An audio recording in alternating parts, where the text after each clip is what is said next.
Hello everyone, कैसे हो आप सब। उम्मीद करता हूँ बढ़िया हो गए, परीक्षा की तैयारी कर रहे हो। तो आज का टॉपिक मैं वो टॉपिक लाया हूँ जो परीक्षा में आएगा, 100% आएगा। खासकर यूपी बोर्ड 10th क्लास, चाहे वो एमपी बोर्ड हो, चाहे बिहार बोर्ड हो, चाहे झारखंड बोर्ड हो। ये प्रश्न आपके सामने जो बोर्ड में दिख रहे हैं, योगात्मक मतलब योगात्मक है, संयोजन है या संकलन है। मतलब तीन नाम अलग अलग हैं, लेकिन आंसर तीनों का एक ही है।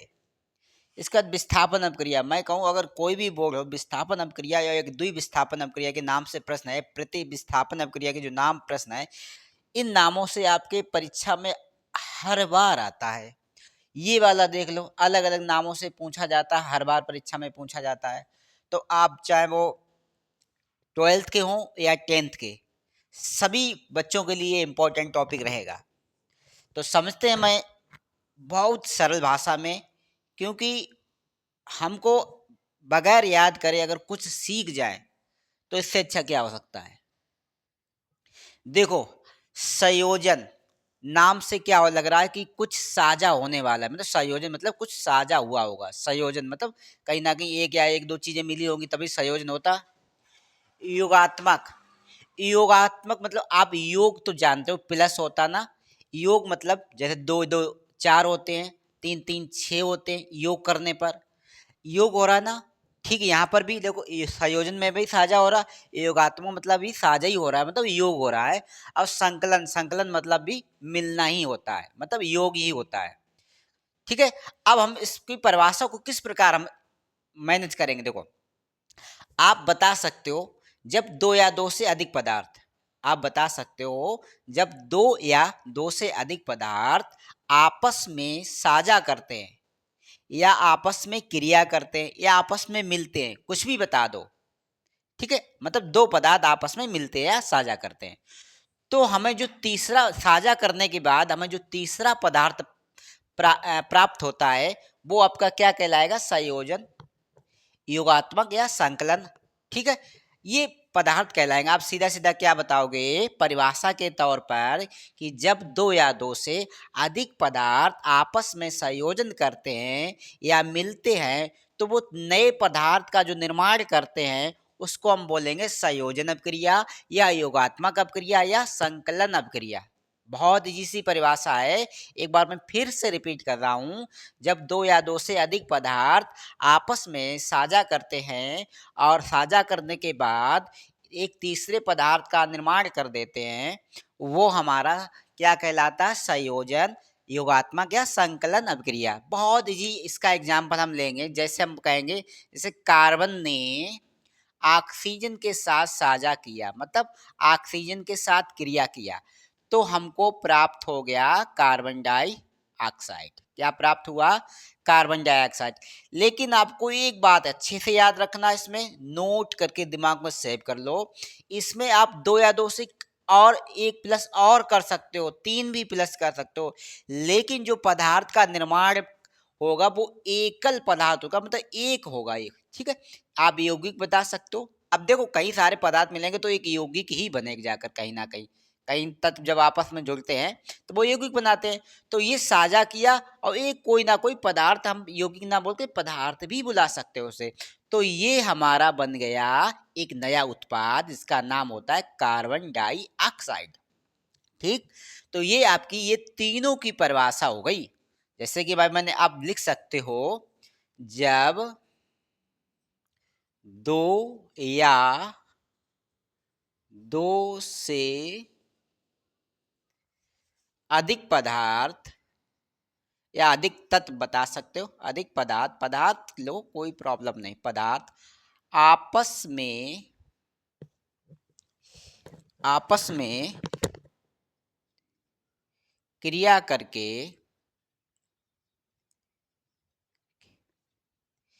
एक नए उत्पाद का निर्माण करते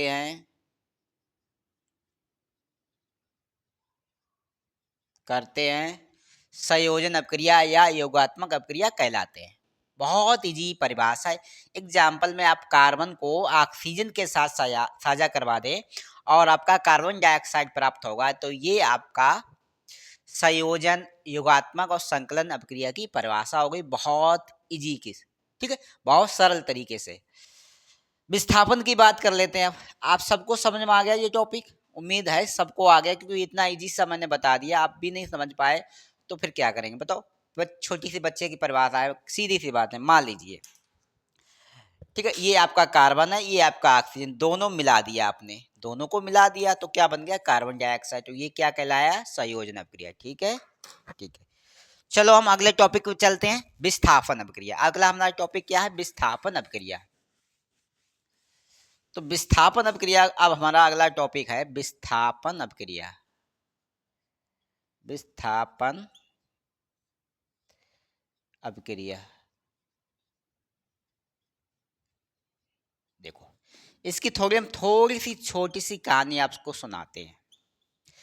इसके नियम में होता ये है कि मान लीजिए कोई तत्व किसी यौगिक से क्रिया करता है, किसी यौगिक के साथ क्रिया करता है। मान लीजिए कोई तत्व, किसी यौगिक, कोई छोटा तत्व होता है किसी बड़ा यौगिक के साथ क्रिया करता है। अब ये तत्व होता है, देखो पहले तो हम समझ लेते हैं यौगिक क्या होता है।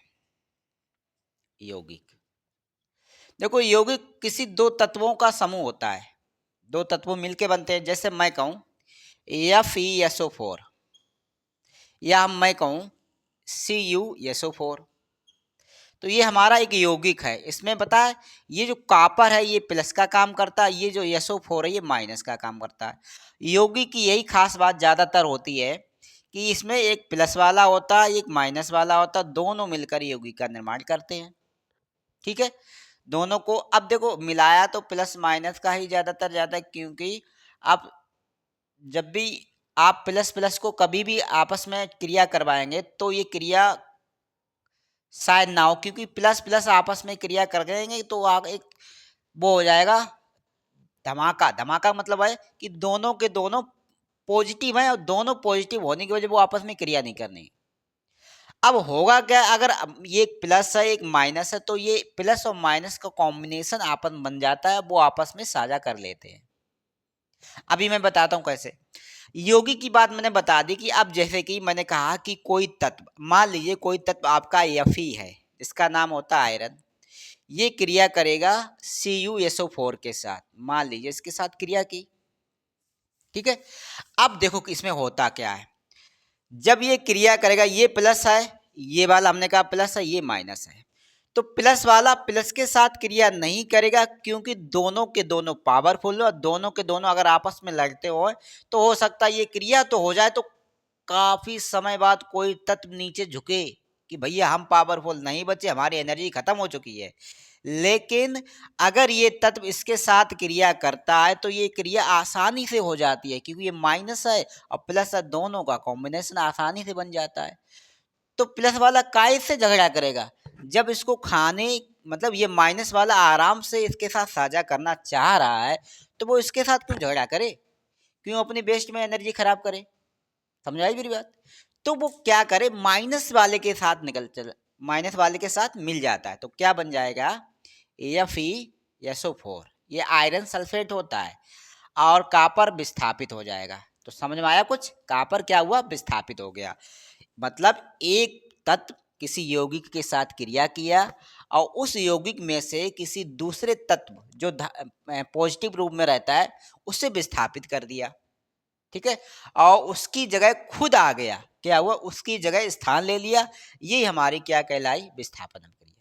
किसको विस्थापित किया, कॉपर को किया। मतलब वह रासायनिक अपक्रिया जिसमें एक तत्व किसी यौगिक के साथ क्रिया करता है और उस यौगिक में से उस धातु को विस्थापित कर देता है जो धनायन प्रवृत्ति रखता है, आप इस प्रकार भी बता सकते हो, और खुद उसकी जगह ले लेता है, खुद उसकी जगह ले लेता है। ऐसी अपक्रिया को हम क्या कहेंगे, विस्थापन अपक्रिया कहेंगे। उम्मीद है सभी को अच्छे से समझ में आ रहा होगा। वैसे कोई भी डिफिकल्ट टॉपिक नहीं है, बहुत इजी टॉपिक है, बात समझने का प्रयास करें। मैंने क्या कहा था कि एक तत्व जब किसी एक यौगिक से क्रिया करता है और उस यौगिक से किसी धातु को विस्थापित कर देता है, धातु एक ही है, तो धातु को विस्थापित कर देता है और खुद धातु की जगह ले लेता है। ऐसी अपक्रिया को हम बोलेंगे विस्थापन अपक्रिया, क्योंकि विस्थापन विस्थापित अगर ऐसी अपक्रिया दे देगा और आपसे पूछे इसमें विस्थापित कौन सा तत्व है, तो आप बता सकते हैं कॉपर है। इसमें विस्थापित क्या हुआ, कॉपर हुआ है। ठीक है, आसान से हम बता सकते हैं। कभी कभी इस प्रकार प्रश्न आ जाते हैं और पूछ लेते हैं अपचयन उपचयन, या आपसे पूछ लेते हैं विस्थापन अपक्रिया कौन सी है। तो इस प्रकार की अपक्रिया अगर आपको दिखाई दे तो आप उसे विस्थापित अपक्रिया बुलाएंगे। ठीक है तो ये दोनों टॉपिक हम अगर कहें परीक्षा में इतनी बार आया है, इतनी बार आया है कि कुछ कहा नहीं जा सकता। इसमें एक और टॉपिक आता वियोजन अपक्रिया। आप बता सकते हैं वियोजन अपक्रिया, आप बता सकते हैं वियोजन या अपघटन अपक्रिया भी बता सकते हैं। एक टॉपिक इंपॉर्टेंट है वियोजन, वियोजन या इसे बुलाते हैं अपघटन घटन अपक्रिया। वियोजन मतलब टूटना होता है। क्या होता है, टूटना। वियोजन मतलब क्या होता है, टूटना होता है। जैसे मान लीजिए आपने कैल्शियम कार्बोनेट ले लिया, इसका फॉर्मूला होता है CaCO3, कैल्शियम कार्बोनेट। अब जब आप इसे तोड़ोगे, जब आप इसे तोड़ोगे, जैसे आपने ताप दिया या ऊष्मा दी, इसको मान लीजिए इसको ऊष्मा ही देना चाहिए आपको। वियोजन मतलब टूटना होता है। क्या होता है, टूटना। अब ये जब टूटेगा तो एक तो आपको चूना प्राप्त हो जाएगा, CaO प्राप्त होगा, और साथ में हमें कार्बन डाइऑक्साइड भी प्राप्त होगी, क्योंकि ऊष्मा देने पर कुछ कार्बन डाइऑक्साइड निकल जाएगी।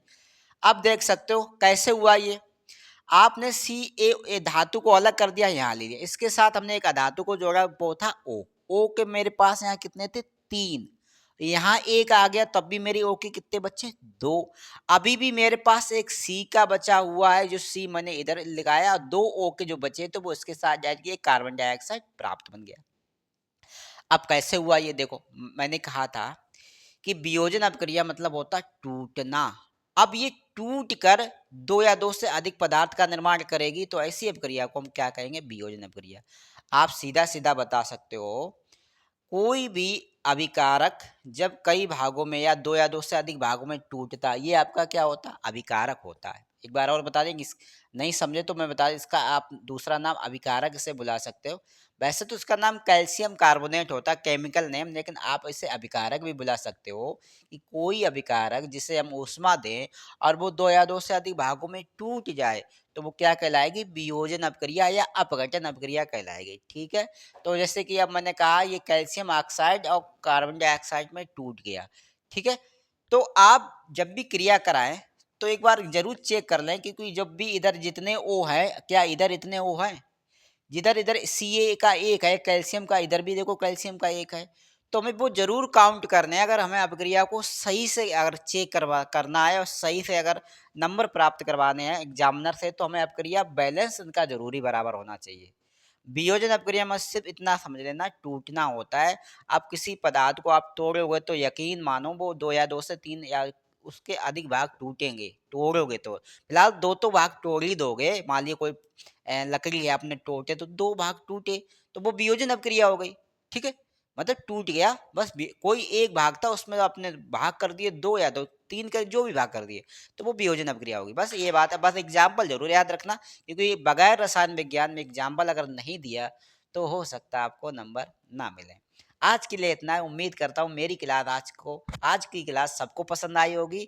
शेयर कीजिए वीडियो को, सभी को, अपने दोस्तों को।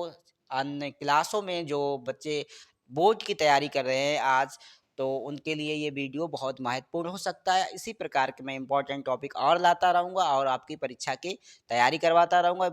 बहुत जल्द ही ऐसे ऐसे टॉपिक लाऊंगा जिससे आपके परीक्षा में जो प्रश्न आ सकते हैं, क्योंकि मेरा कांटेक्ट थोड़ा उन टीचरों से भी है जो परीक्षा मतलब पेपर सेट करके आते हैं। आज के लिए इतना ही। जय हिंद, जय भारत, नमस्कार।